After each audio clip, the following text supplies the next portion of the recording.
So I have been playing. I've actually been playing some games because I've had some spare time. Oh, nice. You took some time over the holidays to do a little gaming, I see. Yes. Well, I actually won. I won a £20 PlayStation voucher on Twitter. Oh, really? For a competition. Really? Yeah. So that sort of, I was like, all right, I've got £20, and there was a big sale on. So I was like, well, this is great. And I picked up my friend Pedro, and I think I texted you about it, and you said, yeah, I recommended that like a year ago. It's true. I've played it on the Switch, and I love it. I mean, it's ultra violent, but in a cartoony way, and it's just a guy who's pirouetting through the air, shooting bad guys as he goes. It's like one long action sequence in an over the top John Wick type of movie, right? Yeah, I mean, this is... And I do remember now you recommending it, and I think I saw that a PlayStation version was coming. Because the PlayStation version didn't come out until April last year, but the Switch was a while before that. I think it was a year prior. Yeah, it's been a while. Yeah, it's been a while. I didn't realize it was on a PlayStation. Yeah, so I saw this, I think it was like £6 or £7 or something in the sale, and I thought, yeah, I remember this. I remember seeing a video, and it looked really cool, and I basically sat there for like 6 hours straight and just played the whole game all the way through.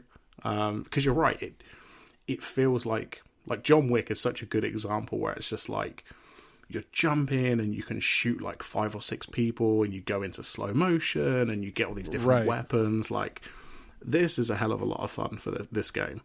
It does a pretty good job too, I think, of teaching the controls as you go, so that it's not like overly hard at first, because as you go through, you get a lot more moves and things you can do with the controller, which is really neat. I mean, it's a game that's also, in a way, kind of a puzzle game in a sense, because you have to kind of find your way through the various the various levels from one stage to the next, and shooting people, of course, as you go along. But there's little tricks to getting from one place to another and taking out all the bad guys. Yeah, and I kind of like it because they introduce, I think the first thing they do is the frying pan, and you can shoot the frying pan up in the air, and if you shoot bullets will kill people.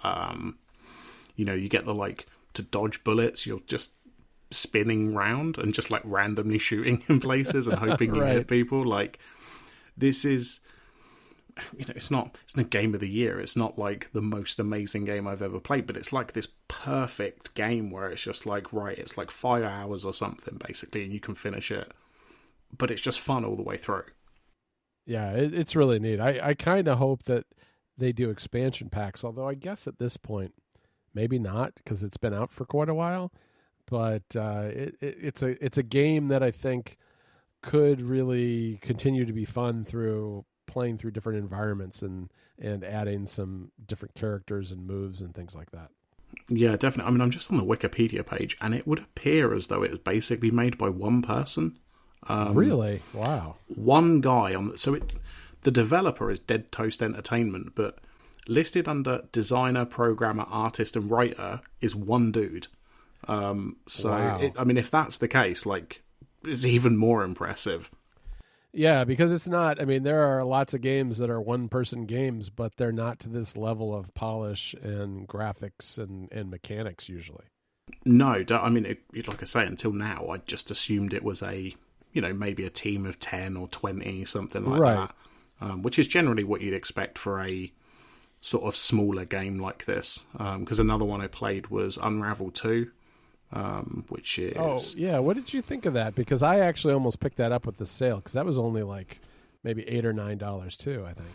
Yeah, I mean, it's as good as the first one, I think, and it adds the mechanic of having a second Yanni character, so the mechanics of swinging around, there's more to it than there was in the first game, because you can swing up, but then the second one has to jump off, and you get a lot more out of it. Or at least it's different enough from the first game that it's it's enough of a progression onto the next game.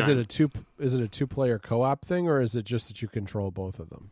No, you can play it 2-player, but you can also play it 1-player, which is what I did. Okay. So you can just switch between the two. And like you can jump on the other one's back. So for the most part, you're just running along as what looks like one character. And then when you need to do the 2-player stuff, you just jump off and do what you need to do. Huh, that's interesting. I should look and see if those deals are still on. They were as of New Year's Eve, I think. They're probably done by now. But there were a lot of good deals on the PlayStation Store this year. Well, it may be worth looking because in the UK, the sale doesn't end until the 19th. All right. So it possibly could be the same in the US. But yeah, I think I played like £5 for both of them in the Christmas sale, which is like, I mean, I'd already played the first one. I think I have it on the Xbox. But I figured for £5, it doesn't really matter that much if I've got the first one again. Right. No, that sounds really good. I didn't play a lot of games over the Christmas holiday. I played a little bit of Hades. Oh yeah. And, so I did a little bit of that. And I played a little bit of 3DS, which I just like going back to the older games once in a while. So I did a little bit of that, but for the most part, I didn't do a lot of gaming. I'm planning to. I'm still on the hunt for a PS5, but I've kind of put that on the shelf. I mean, as far as I can tell, there are no new ones coming out. I haven't heard any announcements. I read an article about 3 hours ago, claiming that there's a bunch more stock coming in the next 2 weeks. Oh, that would be good. So, I don't know whether that was specific to Europe or I can't even remember where I saw it now, if I'm honest. I just saw a headline somewhere. But it does seem like potentially there's more stock coming at some point. Well, that would be cool. I don't have my heart set on it anymore. Christmas is past. I got my AirPods Max finally, so I've been enjoying those. They're pretty amazing headphones. Yeah, I think I can't remember if we had them before when we spoke before, but I've listened to a few podcasts and friends have got them and stuff, and I've said this before, like I really like them, but I don't have a need for them right now because I don't go anywhere and I don't wear headphones at home because I'm just in a room by myself. Right. I actually do kind of like having the noise cancellation at home because my office is next to the furnace room in our house, and in the wintertime it blows really loud and gets kind of loud. So having the headphones on kind of creates a little bit of peace and quiet for me. So I like doing that. But yeah, I don't use them all day long. I've been using listening. I still listen a lot on HomePods, which we can talk about in a second. But I do like having the headphones for when I don't want to disturb someone else with whatever I'm listening to. Yeah, that makes sense. Well, before we get on to HomePods, and I mean that in the most plural way possible. Absolutely. I also picked up Immortals Phoenix Rising, which you were asking me about, and it used to be called Gods and Monsters. I think it was announced like last year or something. Mm-hmm. Yeah, so to look at this game, like if you just heard about it, it's made by Ubisoft. It's Greek mythology. It's made by the same people that did Assassin's Creed Odyssey, like the same team. But they wanted to do like a sort of more, I don't know what you could, like or more fantastic sort of over the top Greek type thing. But like for me, like these kinds of cross-platform sort of, generic games are not normally something I'd be interested in. But I saw a review of it and I saw it was on sale and I thought, I'll just pick it up. And I've played 20, 25 hours and I'm still in the first area. So I think I'm going to get a lot of hours out of this game. Wow, sounds like it. That's so what's it kind of like? I mean, what's the mechanic all about? Yeah, so the thing this keeps getting compared to is Breath of the Wild because it is exactly the same. It is. I showed you before, but I tweeted a screenshot of this game, but with the title Breath of the Wild 2017. And somebody responded and said, great game. And I still don't know if they were joking or if they realized the screenshot wasn't Breath of the Wild because it looks identical. Yeah, no, it does look an awful lot like it. I mean, that's interesting. I mean, and what aspects of it do you like maybe better than Breath of the Wild or don't quite live up to that game? Yeah, well, I mean, I could never get into Breath of the Wild. I tried it a couple of times and it just, I think what got me was the weapons breaking all the time and the cooking mechanic. It gets a little tedious. Right, like I'm not interested in that at all. And this game basically takes Breath of the Wild and gets rid of those things that I didn't like. It still has, I can't remember what they're called in Breath of the Wild, like the, what do you call it? Like the things where you go in and like fight something, and there's like hundreds of them all over the map. They're like, I can't remember what they're called in it. But they're like got like puzzles and stuff in, and you get to the end and then you leave. Like whatever they're called. Like it's got those all over the map. I mean, even some of the enemies like look kind of the same as Breath of the Wild. Like it's amazing that they haven't been sued yet. I'm not really sure where the line is, but yeah, heavily inspired by Breath of the Wild. Right, exactly. Like it has the gliding mechanic, the dodge and the way it all slows down is the same. There's a lot of it that's the same, but like because it doesn't have, the world feels a lot more filled up than Breath of the Wild does. Like Breath of the Wild feels very empty. Like there's just not a lot going on at all. Sure. Interesting. Yeah, that is definitely, I think, if there's a criticism to Breath of the Wild, it is that it's a bit of an empty world that you really have to kind of make what you're going to make of it yourself. There's not, there's not a lot to do sometimes, it feels like.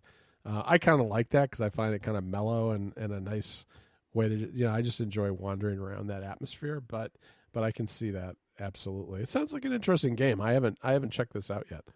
Yeah, again, like I say, it's the kind of thing I would normally avoid because I tend to go for, platform exclusives or, smaller indie games that I know have had a lot of sort of effort put into them. I'm sure. That's not to say this game doesn't look nice, because it does. It looks really good and it plays pretty well. I haven't really had any major crashes. I think I had one crash in like 25 hours. But in these games, like it's on the PC, the Switch, PS4, PS5, Stadia, which is Google's thing, plus the old Xbox and the new Xbox. It's like, I look at that and I'm like, could it really be worth my time? But actually, I'm really enjoying it. So, I'm kind of glad I picked it up when it was on sale. Yeah, no, it does sound interesting. It's funny you mentioned Stadia. I almost signed up for Stadia over the break to try it out on the iPhone because they're doing one of those progressive web apps. Right. And I'm just curious what playing a game on through a progressive web app is like. And because I've got good Wi-Fi at home, it's fast. I can probably get like 300 plus megabytes down in certain parts of the house. And so I think it would probably be pretty good. Plus, I'd do something crazy like attaching it. I'd probably take my iPad Pro and connect an Ethernet cable to it just to see what it would be like with full gigabit Ethernet attached to an iPad Pro playing something on Stadia. But I haven't done it yet. It's I don't know. It's something to maybe think of for the winter time because it's going to get awfully boring cooped up inside in the cold weather all winter long. Yeah, definitely. Like I say, this game is on it. You can get like Cyberpunk and Assassin's Creed, like all that stuff is on Stadia, but like I said, I have no idea how it performs. Yeah. It'd be interesting to see.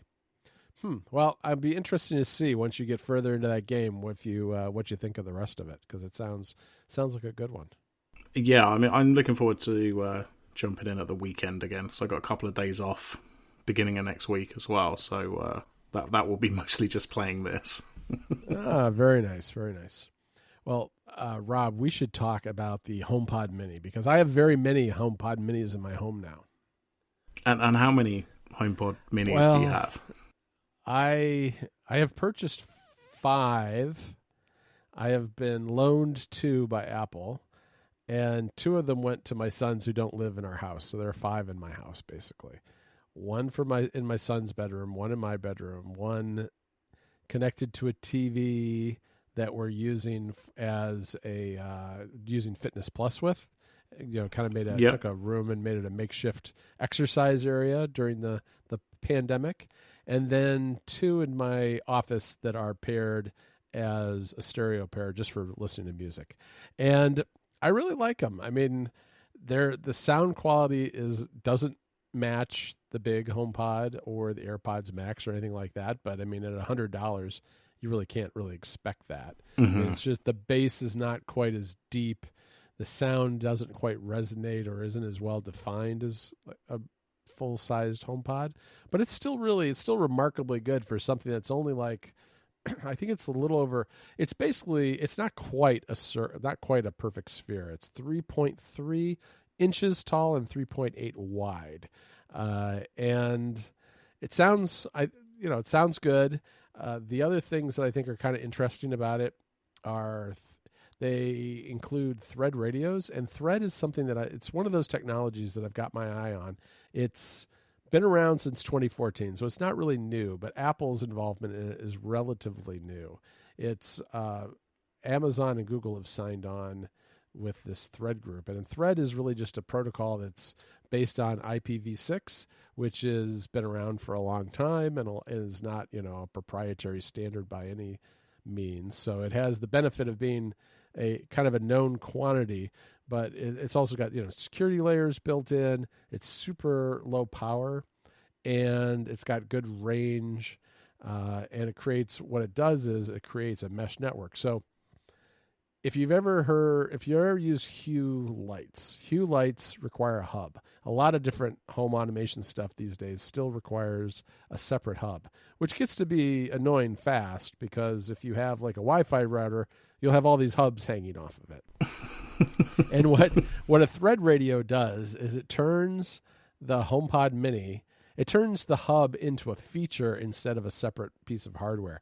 So the HomePod Mini has a Thread radio in it, and the HomePod Mini becomes what they call a border router. So it's an independent network hanging off of your Wi-Fi network, and it's a network of the compatible HomeKit devices. Now, right now, there aren't a lot of these. Like, Apple sent me a NanoLeaf light bulb, and it's literally the only thing in my home automation setup that is Thread compatible. So it doesn't really have anybody to talk to at this point other than one of the minis. So I haven't really given that a thorough testing. But Eve, which is another big manufacturer that has a lot of products out in Europe and the U.S., they are supporting it. Some of other NanoLeaf's other products are supporting it. And there's going to probably be more to come. But what it does is, so since it's a separate mesh network that hangs off of your Wi-Fi network, even if your Wi-Fi goes down, this network still works and your devices still work because they can still communicate with each other, which is really nice. And it's very low. It's better than Bluetooth in the sense that it has better range and it uses less power. So they claim that you can have a device that will run on a AA battery for like 2 years, for instance. Huh.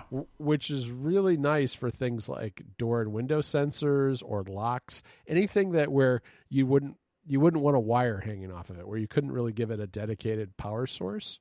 It's perfect for that sort of thing. But the concept is very much like what happens with the Hue bulbs, because the same thing happens with Philips Hue bulbs, is that they communicate over Zigbee, which is another one of these home automation standards.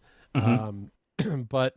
But like I said, the Thread standard has the benefit of not having to have a hub and has some of these other things built into it. So it's kind of neat. I'm looking forward to seeing where this all goes. It's good that Google, Amazon, and Apple are all on board with it.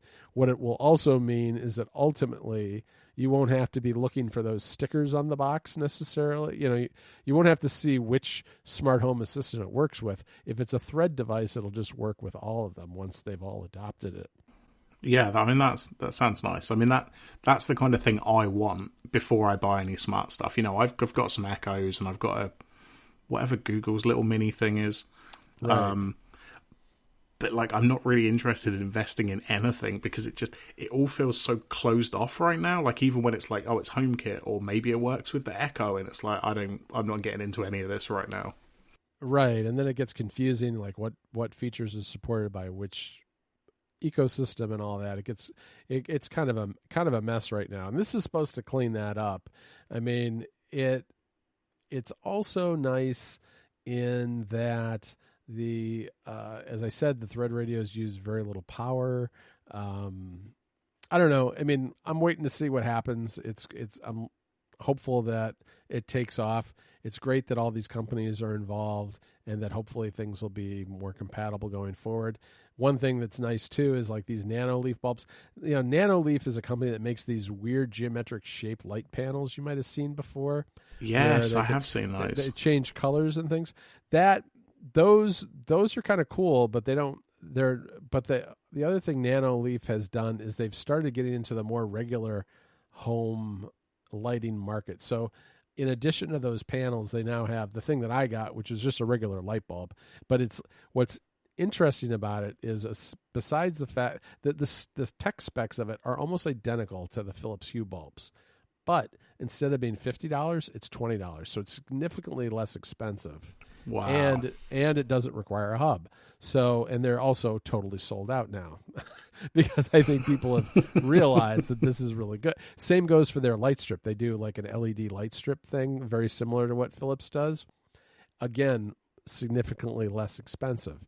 And, if they can keep up the stock, I would definitely go with these products because the light bulb has worked really well for me. The other difference between Bluetooth and Thread is latency. There's very low latency. So when you turn these lights on, it's almost instantaneous, which is definitely not true all the time when you have hubs involved, because there's more routing of traffic going to various places. Sure, yeah. I'm just looking at their website now, and I mean, you're right, everything's sold out, which is a real shame, because actually, I know, at £18 for a bulb, this is way more interesting to me.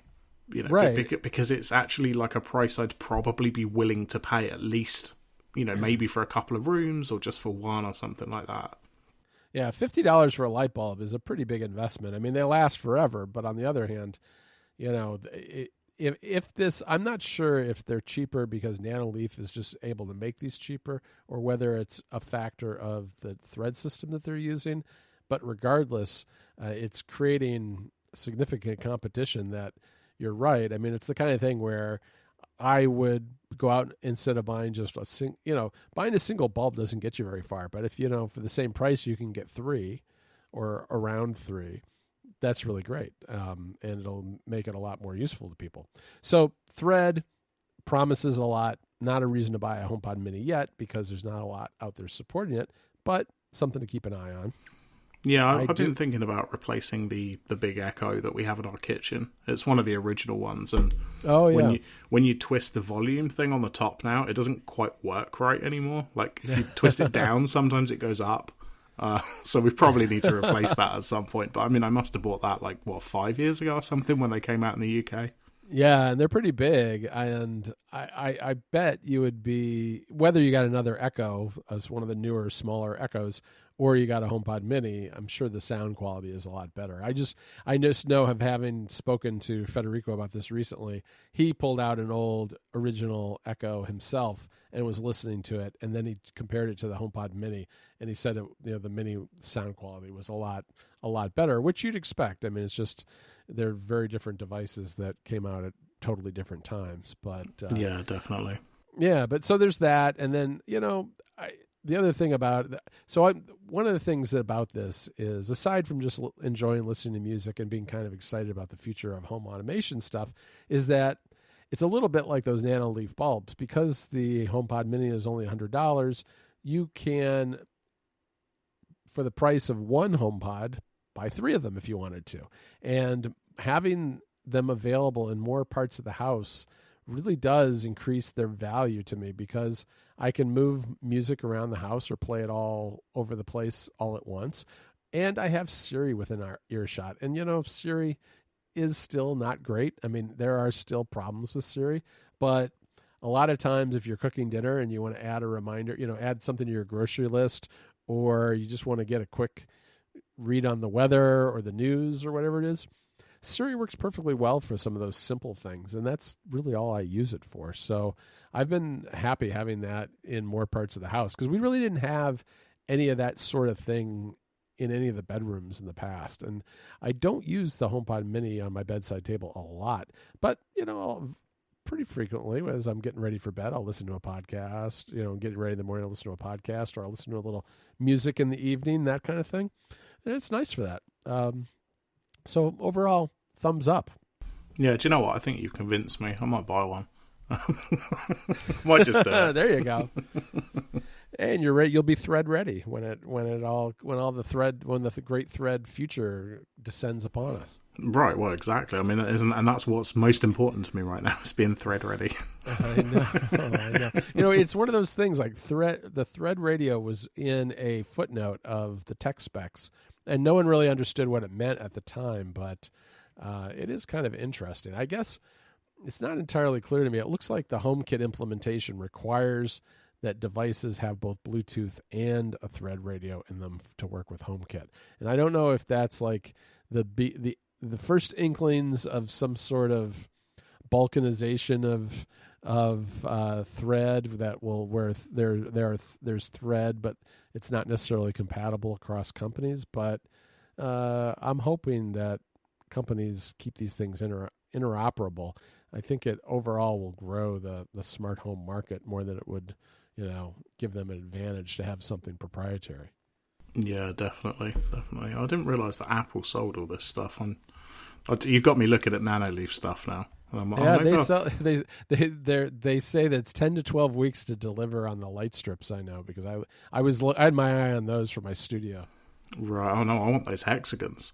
There you go. Yeah, you could do some. I've seen if you go to their website because they have a lot of interesting things people have done, like designed with them. Because I think the hexagons can be split into triangles, and there's all kinds of different patterns and shapes you can do, which looks pretty interesting.